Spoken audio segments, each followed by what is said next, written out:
Hi, and thank you for joining us today on the Road to Recovery. I'm your host, Rhonda Jackson, serial entrepreneur and small business advocate. And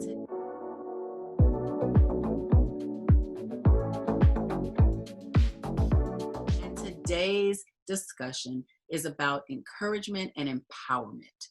This is an example from a fellow business owner, Ms. LeeAnn Davis, the CEO of Promo Ventures. Hi, LeeAnn. How are you?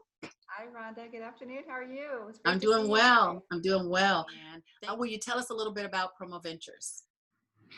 We are based in San Diego. We are a promotional products distributor with manufacturing capabilities. We also offer PPE, and we have an in-house facility where we do screen printing and embroidery. So our specialty is apparel decoration. And we've also been doing a lot of face masks and other really helpful supportive items for companies that need PPE, et cetera. Okay, and we do company stores. One thing I forgot to say. We have a company store platform where we create a custom website, which we can put all the customized items. A lot of them are virtual, but then you can go in and it's password protected. You can go in and order whatever items. We get the order, we decorate, and we fulfill. Oh, so that sounds like something for a company that has like uniforms or certain standard items with their specific logo. Oh, yes. I love that. And we do safety wear. We do all the bells and whistles because we've been working a lot with the utility space. We're really grateful to support our essential workers and with great decorated apparel, and just helps the employees feel valued. And, you know, I think it's very important in these times for everyone to sort of, you know, realize we're all in this together, and if we can look fabulous, that's a bonus. So speaking of these times, yes, what's one word you would use to describe where we are in the world? Let's see. I think recalibrate. Ooh. We have to recalibrate right now because there's a lot of challenges. I could just say challenging, but that's sort of like, yeah, everybody's feeling that. But I feel like it's on us to sort of regroup and recalibrate where we fit into the bigger scheme and how we can support outwardly. Okay. So, and I'm glad that you acknowledge the challenges that we universally as business owners, as parents, as essential workers, that we're all facing. What's one thing that you, knowing where we are now, would have done differently 9 months ago? What's one thing? I would have learned more about how to do virtual, you know, I mean, if I'd known this was going to happen, I wouldn't have put so much emphasis on our clients who do events. Who knew the events would disappear overnight? And I would, you know, find a better way to reach out virtually, just to do meetings that way, because we're not going in person anymore right now. And I miss that because I'm a people person. So, and I miss seeing you and all the great events that we both attend. And you just have to be flexible with all this. So no, you do. And I like the fact that you brought up, you know, something that you would handle technology differently, right? Yes. So the virtual component and almost technology as far as connecting with our client base, right? And being able to stay connected even if it's not in person. The other thing that I like that you touched on that you do different is the diversification of your client base. Like really looking at who you do business with, because if you are like myself was impacted, if you have an essential business, but your client base is non-essential, you have no clients, you have no business. So how do you leverage and how do you weigh out who's a mainstream client base now to maybe rethink how you do business in the future? Yeah, I like that you touched on that. So then if with doing those different, how would you encourage, or what words would you use to encourage a business owner that's just head in the sand, face down, does not want to look up from this? What would you tell them? For me personally, I had to reach in, do a deep dive within myself as a human to find the grit that my grandparents and my parents raised me with. So no pity party. You just have to pull up your boots, your big girl panties. I shouldn't say that, but just pull up your bootstraps and just, you know, just onward and upward. And you have to realize there are opportunities. So it's a fresh, I mean, there's a lot of need for, everybody needs services. Right. So you have to sort of look within to what your capabilities are, refresh a little bit. Yeah. And maybe you're going to lean a little more towards something that was kind of a sleeper capability. So kind of refresh on that. So funny thing, when I just did the PSP workshop recently. So the PSP is the Platinum Supplier Program. Platinum, yeah, sorry, that's how you and I met. No, Yes, it's okay. one thing there. I want to share with the other entrepreneurs. So what LeeAnn is referring to is the Platinum Supplier Program that's offered to certified women-owned businesses that are certified through the Women Business Enterprise Council. So yes. So what happened? What was your experience with the program? One thing Marianne said as we were sharing, we're in this program, we're doing a deep dive to, I feel like reinvigorate my business. That's another drop, nugget. One thing she said when I shared, we had to do our pitch. She said, you should be killing it with the company stores because, all the employees are working from home. And I said, yes, we're addressing that work from home items, that little kits that, the employees can be, you can ship those items to them, or, the company would sponsor that because they want to keep their employees engaged and valued. So, yeah, does that answer your question? No, it more than answers it, because what you said was if we're in tune with what's happening in the world, we can modify our products, our services, or our delivery method, like having an online store, to be able to meet a need. And which, I didn't hear you say that you had to go and start a whole nother company. I heard you say that you had to refine either how you were delivering products and services, or being able to let clients know about products and services that may not have been featured in your wheelhouse. So that's actually really good advice. Really good advice. One thing about us being a small business, we were able to sort of recharge, regroup, and just go after it because we could pivot. And so we actually, because we're in-house, we can customize, the face masks that we've done for some of the utilities and some of the other clients. And that's exciting. And it's very gratifying because I really do love what I do. So that's number one. You got to check in with yourself. Do you want to keep doing this? Do you love what you do? Because if you do, you can give so much, and people see that it comes through. So I feel like I'm very grateful to have this opportunity to support our, essential workers and other clients, because, if it wasn't for them, there's a lot of things, the water would go off or the power would go off, et cetera. We need to support them so we can be of service. And I think that's something that's really fulfills my soul, and so to speak. No, that's beautiful. And I like that. So you touched on, us needing water, us needing power, but what other resources did you find yourself in the need of as you were kind of in that journey? Money. Okay, money. All right. Of course, without that, we can't pay the bills and pay the rent. Right. So that was a skill that I had to really sharpen a little bit, like how to go after money and, paying attention to what's going on, the PPP program. And I went after that, I went online, I applied, and then you bite your nails, is this going to really happen?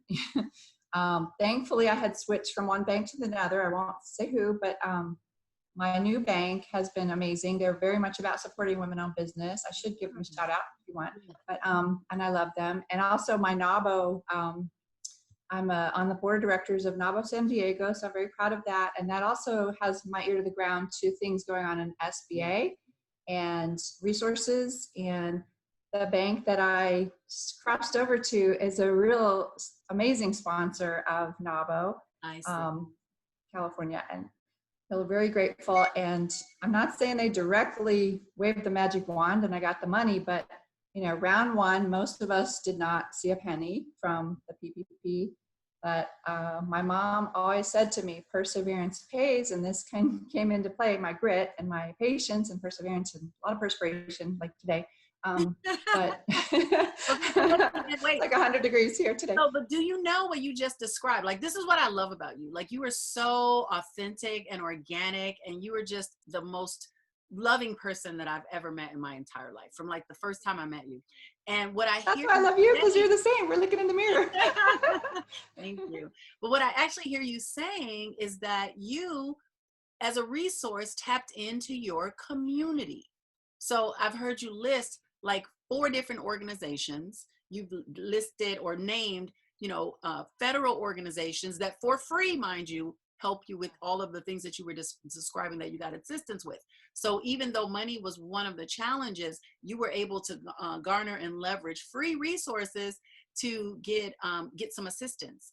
And then the second component of what I heard you say, which I think is a huge one, because you and I both share this passion, is of service, like you said earlier, of giving back. So you're not only a member of some of these organizations, but you're an active participant in the leadership, the direction, and the educational component that a lot of them offer. So one, I want to applaud you for that.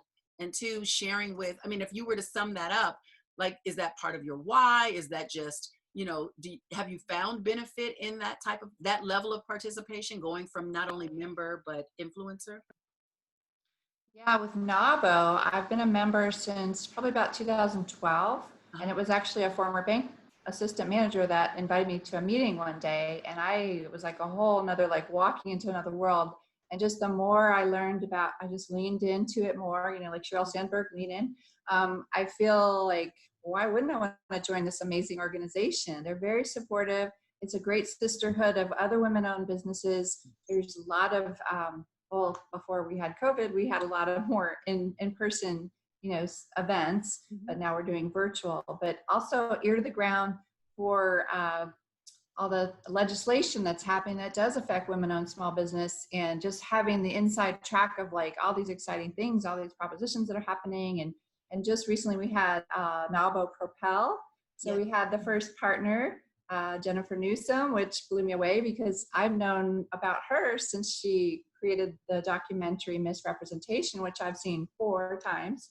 And that's how I met Paulina Hansen directly, because she was on the panel, and Paulina is the founder of Hera Hub here in San Diego and beyond. She's got many locations.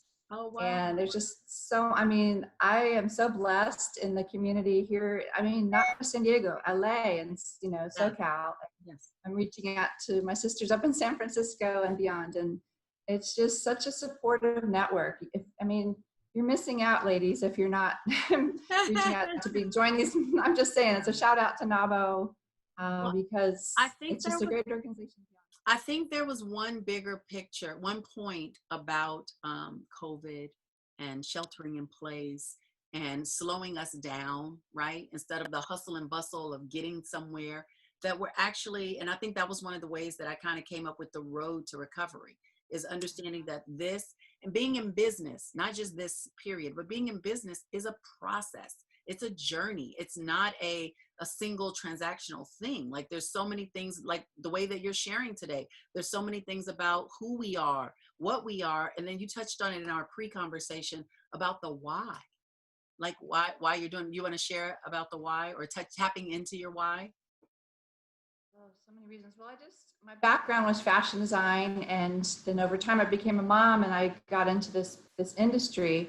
And because of my knowledge of apparel and color, I studied all kinds of wonderful things. I also took night classes at Parsons in New York, way before Project Runway, anyways, but before Tim Gunn got there.